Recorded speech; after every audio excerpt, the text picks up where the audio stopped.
السلام علیکم ورحمۃ اللہ وبرکاتہ۔ کیا آپ جانتے ہیں کہ آج کل طلاق کے واقعات اتنی تیزی سے کیوں بڑھ رہے ہیں؟ آخر وہ کون سی غلطیاں ہیں جو ایک ہنستا بستا گھر چند لمحوں میں اجاڑ دیتی ہیں؟ کیا واقعی قصور صرف شوہر کا ہوتا ہے یا صرف بیوی کا، یا پھر ہم سب ایسی غلطیاں کر رہے ہیں جن کا ہمیں احساس ہی نہیں؟ آج کی اس ویڈیو میں ہم قرآن کریم اور احادیث مبارکہ کی روشنی میں جانیں گے کہ طلاق کی اصل وجوہات کیا ہیں، شیطان میاں بیوی کے درمیان کیسے نفرت پیدا کرتا ہے، کون سی چھوٹی چھوٹی غلطیاں بڑے بڑے فتنے بن جاتی ہیں، طلاق سے پہلے اسلام کیا حکم دیتا ہے، بچے پر اس کے کیا اثرات ہوتے ہیں، اور وہ کون سی سنہری اصول ہیں جن پر عمل کر کے ایک ٹوٹا ہوا گھر بھی دوبارہ آباد ہو سکتا ہے۔ میری آپ سے درخواست ہے کہ اس ویڈیو کو آخر تک ضرور دیکھیے، کیونکہ ممکن ہے اس ویڈیو کی ایک بات آپ کے اپنے گھر کو یا کسی دوسرے مسلمان کے گھر کو ٹوٹنے سے بچا لے۔ آئیے اللہ کا نام لے کر اس اہم موضوع کا آغاز کرتے ہیں۔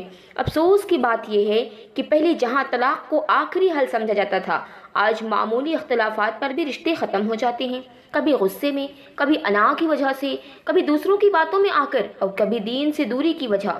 ایک آباد گھر چند لمحوں میں اجڑ جاتا ہے۔ اسلام نے نکاح کو بہت عظیم عبادت قرار دیا ہے۔ اللہ تعالیٰ نے میاں بیوی کے درمیان محبت، رحمت اور سکون رکھا ہے، لیکن جب اس رشتے میں صبر، برداشت، احترام اور اللہ کا خوف کم ہونے لگتا ہے تو اختلافات بڑھ جاتے ہیں۔ آج سوشل میڈیا، موبائل فون، غیر ضروری موازنہ، دنیاوی خواہشات اور ایک دوسرے سے غیر حقیقی توقعات نے بھی ازدواجی زندگی کو متاثر کیا ہوا ہے۔ بہت سے لوگ دوسروں کی خوشحال زندگی دیکھ کر اپنی زندگی سے ناخوش ہونے لگتے ہیں، حالانکہ حقیقت اکثر اس کے برعکس ہوتی ہے۔ طلاق کی ایک بڑی وجہ غصہ ہے۔ شیطان یہی چاہتا ہے کہ میاں بیوی کے درمیان نفرت پیدا ہو اور گھر ٹوٹ جائے، اس لیے وہ چھوٹی چھوٹی باتوں کو بڑا بنا دیتا ہے۔ اگر اس وقت کوئی ایک بھی صبر کر لے تو بہت سے گھر بچ سکتے ہیں۔ دوسری اہم وجہ دین سے دوری ہے۔ جب نماز، قرآن، دعا اور اللہ کا خوف زندگی سے نکل جائے تو دل سخت ہونے لگتے ہیں، پھر معافی مانگنا بھی مشکل لگتا ہے اور معاف کرنا بھی مشکل ہو جاتا ہے۔ ایک اور وجہ ہے والدین یا رشتہ داروں کی غیر ضروری مداخلت۔ بعض اوقات معمولی اختلافات کو سمجھداری سے حل کرنے کے بجائے مزید بھڑکا دیا جاتا ہے، جس سے حالات خراب ہو جاتے ہیں۔ ناظرین کرام، یاد رکھیں، ہر اختلاف کا مطلب طلاق نہیں ہوتا۔ دنیا میں کوئی بھی میاں بیوی ایسے نہیں جن کے درمیان کبھی اختلافات نہ ہوا ہو۔ کامیاب وہی ہے جو اختلاف کے باوجود محبت، صبر اور حکمت کے ساتھ رشتہ نبھاتے ہیں۔ آج ہمیں اپنے گھروں کو بچانے کی ضرورت ہے، اپنی انا کو نہیں بلکہ اپنے خاندان کو اہمیت دینی چاہیے۔ اگر ہر شخص اپنی غلطی ماننے اور دوسرے کو معاف کرنے کی عادت بنا لے تو بہت سے گھر ٹوٹنے سے بچ سکتے ہیں۔ آج کے دور میں لوگ چاہتے ہیں کہ ہر بات ان کی مرضی کے مطابق ہو۔ اگر شریک حیات سے کوئی معمولی غلطی ہو جائے تو فوراً ناراضگی، جھگڑا اور رشتہ ختم کرنے کی باتیں شروع ہو جاتی ہیں، حالانکہ اللہ تعالیٰ صبر کرنے والوں سے محبت فرماتا ہے، اور نبی کریم صلی اللہ علیہ وسلم کی ازدواجی زندگی ہمارے لیے بہترین نمونہ ہے۔ دوسری سب سے بڑی وجہ ہے انا، ایگو۔ بہت سے گھروں میں مسئلہ صرف یہ ہوتا ہے کہ کوئی ایک شخص معافی مانگنے کے لیے تیار نہیں ہوتا۔ شوہر سوچتا ہے کہ میں کیوں معافی مانگوں، بیوی سوچتی ہے کہ غلطی میری نہیں، میں کیوں جھکوں۔ یہی انا ایک چھوٹے سے اختلاف کو بڑے جھگڑے میں بدل دیتی ہے۔ یاد رکھیں، رشتہ جیتنے کے لیے کبھی کبھی اپنی انا ہارنی پڑتی ہے۔ تیسری وجہ غصے میں طلاق دینا۔ اسلام نے غصے میں فیصلے کرنے سے منع فرمایا ہے۔ بہت سے لوگ ایک لمحے کے غصے میں ایسا فیصلہ کرتے ہیں جس پر پوری زندگی پچھتاتے ہیں۔ اگر غصہ آئے تو خاموش ہو جائیں، وضو کریں، جگہ بدل لیں اور اللہ تعالیٰ سے مدد مانگیں۔ چوتھی وجہ ہے سوشل میڈیا کا غلط استعمال۔ آج موبائل فون نے بہت سے گھروں کا سکون چھین لیا ہے۔ غیر ضروری چیٹنگ، غیر محرم افراد سے تعلقات، ہر وقت فون میں مصروف رہنا یا دوسروں کی زندگی میں اپنی زندگی کا موازنہ کرنا، یہ سب ازدواجی تعلقات کو کمزور کرتے ہیں۔ پانچویں وجہ مالی مسائل۔ رزق کی تنگی یا اخراجات کے بارے میں اختلاف بھی کئی بار جھگڑوں کا سبب بن جاتا ہے، لیکن اگر میاں بیوی ایک دوسرے کا ساتھ دیں، فضول خرچی سے بچیں اور اللہ پر بھروسہ رکھیں تو مشکل وقت بھی آسان ہو جاتا ہے۔ ناظرین کرام، شیطان کی سب سے بڑی خوشی یہی ہوتی ہے کہ ایک آباد گھر اجڑ جائے، اسی لیے وہ میاں بیوی کے درمیان غلط فہمیاں پیدا کرتا ہے۔ اگر کوئی بات سنیں تو فوراً یقین نہ کریں، پہلے تحقیق کریں اور آپس میں بیٹھ کر بات کریں۔ ہر گھر میں اختلاف ہوتا ہے، لیکن سمجھدار لوگ اختلاف کو محبت اور حکمت سے ختم کر دیتے ہیں، جبکہ نادان لوگ اختلاف کو طلاق تک پہنچا دیتے ہیں۔ آج کا سبق یہی ہے کہ صبر، معافی، برداشت اور اللہ پر بھروسہ ہی خوشحالی ادوازی زندگی کی بنیاد ہے۔ اللہ تعالیٰ تمام میاں بیوی کے درمیان محبت، رحمت اور سکون پیدا فرمائے اور ہر مسلمان کے گھر کو شیطان کے شر سے محفوظ رکھے۔ اسلام نے شوہر اور بیوی دونوں کے حقوق واضح کیے ہیں۔ شوہر پر لازم ہے کہ وہ اپنی بیوی کے ساتھ حسن سلوک کرے، اس کی عزت کرے، اس کی ضروریات پوری کرنے کی کوشش کرے اور اس پر ظلم نہ کرے۔ اسی طرح بیوی پر بھی لازم ہے کہ وہ جائز معاملات میں شوہر کا ساتھ دے، اس کے گھر اور عزت کی حفاظت کرے اور محبت و احترام کے ساتھ زندگی گزارے۔ جب دونوں صرف اپنے حقوق مانگتے ہیں لیکن اپنی ذمہ داریاں ادا نہیں کرتے تو اختلافات پیدا ہونے لگتے ہیں۔ دوسری وجہ گفتگو کا صحیح انداز نہ ہونا۔ بعض لوگ ہر بات غصے، طنز یا سخت لہجے میں کرتے ہیں۔ ایک تلخ جملہ کبھی کبھی برسوں کی محبت کو کمزور کر دیتا ہے۔ اسلام ہمیں نرم گفتگو کی تعلیم دیتا ہے۔ اچھے الفاظ دلوں کو جوڑتے ہیں جبکہ سخت الفاظ دلوں کو توڑ دیتے ہیں۔ تیسری وجہ ہے بدگمانی، بغیر تحقیق کے شک کرنا، ہر بات پہ الزام لگانا یا دوسروں کی باتوں پر فوراً یقین کر لینا گھریلو زندگی کو تباہ کر دیتا ہے۔ قرآن کریم میں اللہ تعالیٰ نے بہت زیادہ گمان سے بچنے کی ہدایت فرمائی ہے۔ ایک اور بات ہے گھر کے راز دوسروں کو بتانا۔ بعض لوگ میاں بیوی کی ہر بات والدین، دوستوں یا سوشل میڈیا تک پہنچا دیتے ہیں۔ اس سے مسئلہ حل ہونے کے بجائے مزید بڑھ جاتا ہے۔ سمجھداری یہ ہے کہ پہلے آپس میں بیٹھ کر مسئلے حل کرنے کی کوشش کی جائے۔ اور ایک وجہ یہ بھی ہے دین سے دوری۔ جس گھر میں نماز، قرآن کی تلاوت، دعا اور اللہ کا ذکر ہوتا ہے وہاں دل نرم رہتے ہیں، لیکن جب انسان اللہ کو بھول جاتا ہے تو شیطان کے لیے راستہ آسان ہو جاتا ہے اور معمولی اختلافات بھی بڑے جھگڑوں میں بدل جاتے ہیں۔ ناظرین کرام، یہ بھی یاد رکھیں کہ ہر اختلاف کا مطلب یہ نہیں کہ طلاق ہی واحد راستہ ہے۔ اسلام نے صلح، نصیحت، صبر اور خاندان کے نیک لوگوں کے ذریعے اصلاح کی ترغیب دی ہے تاکہ گھر بچ سکے۔ اگر شوہر اور بیوی دونوں یہ سوچ لیں کہ ہمیں ایک دوسرے کو ہرانا نہیں بلکہ اپنے گھر کو بچانا ہے تو بہت سے مسائل خود بخود ختم ہو سکتے ہیں۔ جو میاں بیوی مسلسل لڑتے رہتے ہیں، ایک دوسرے کی بے عزتی کرتے رہتے ہیں یا غصے میں طلاق تک نوبت پہنچ جاتی ہے تو سب سے زیادہ متاثر وہ معصوم بچے ہوتے ہیں جن کا اس جھگڑے میں کوئی قصور ہی نہیں ہوتا۔ بہت سے بچے والدین کی علیحدگی کے بعد ذہنی دباؤ، خوف، بے چینی اور احساس محرومی کا شکار ہو جاتے ہیں۔ بعض بچوں کی پڑھائی متاثر ہوتی ہے، بعض خاموش اور اداس رہنے لگتے ہیں، جبکہ کچھ بچے غصہ اور چڑچڑے پن کے شکار ہو جاتے ہیں۔ اگرچہ ہر بچہ کی کیفیت ایک جیسی نہیں ہوتی، لیکن یہ حقیقت ہے کہ والدین کے درمیان شدید جھگڑے یا علیحدگی بچوں پر گہرا اثر ڈال سکتی ہے۔ اس لیے والدین کو چاہیے کہ اختلافات کے باوجود بچوں کے سامنے ایک دوسرے کی تذلیل نہ کریں اور انہیں اپنے جھگڑوں کا حصہ نہ بنائیں۔ ناظرین کرام، طلاق کا اثر صرف بچوں تک محدود نہیں رہتا، دونوں خاندانوں کے تعلقات بھی خراب ہو سکتے ہیں۔ رشتہ دار آپس میں تقسیم ہو جاتے ہیں اور بعض اوقات معمولی اختلافات نسلوں تک دشمنی میں بدل جاتی ہے۔ اسلام ہمیں سکھاتا ہے کہ اگر میاں بیوی کے درمیان اختلاف پیدا ہو جائے تو سب سے پہلے آپس میں بات کریں، پھر نیک اور سمجھدار لوگوں سے مشورہ لیں اور اصلاح کی ہر ممکن کوشش کریں۔ اگر واقعی ساتھ رہنا ممکن نہ رہے تب بھی جدائی عزت، انصاف اور اچھے اخلاق کے ساتھ ہونی چاہیے۔ یہ بھی یاد رکھیں کہ ہر طلاق گناہ نہیں ہوتی۔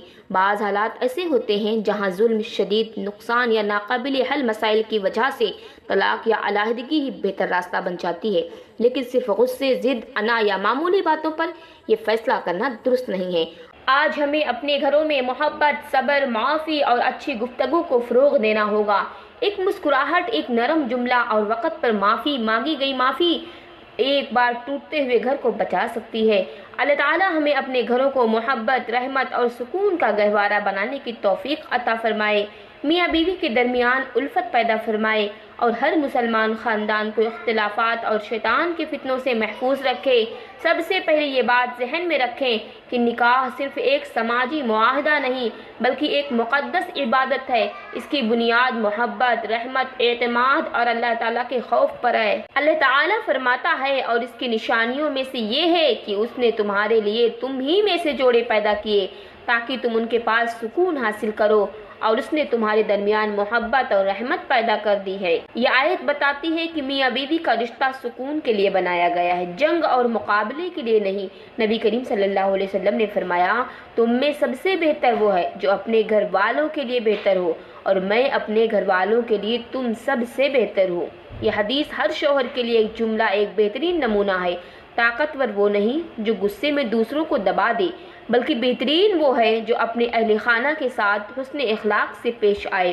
اسی طرح بیوی کے لیے بھی ضروری ہے کہ وہ شوہر کے جائز حقوق ادا کرے، اس کی عزت کرے اور گھر کے سکون کو برقرار رکھنے کی کوشش کرے۔ ناظرین کرام، کامیاب شادی کے چند سنہرے اصول یہ ہیں: روزانہ ایک دوسرے سے محبت اور احترام کے ساتھ بات کریں، غصے کی حالت میں کوئی بڑا فیصلہ نہ کریں، ایک دوسرے کی کمزوریاں لوگوں کے سامنے بیان نہ کریں، معافی مانگنے اور معاف کرنے میں دیر نہ کریں، نماز کی پابندی کریں اور گھر میں قرآن کی تلاوت کو معمول بنا لیں۔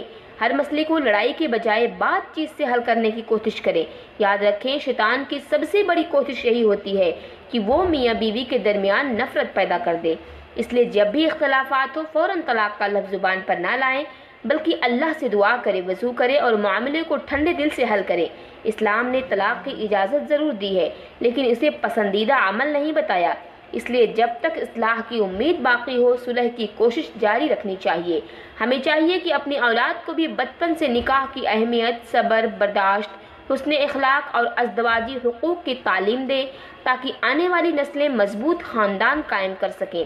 ناظرین اکرام، بہت سے لوگ یہ سمجھتے ہیں کہ جب میاں بیوی کے درمیان اختلاف ہو جائے تو فوراً طلاق ہی واحد راستہ ہے، لیکن اسلام کی تعلیم اس کے برعکس ہے۔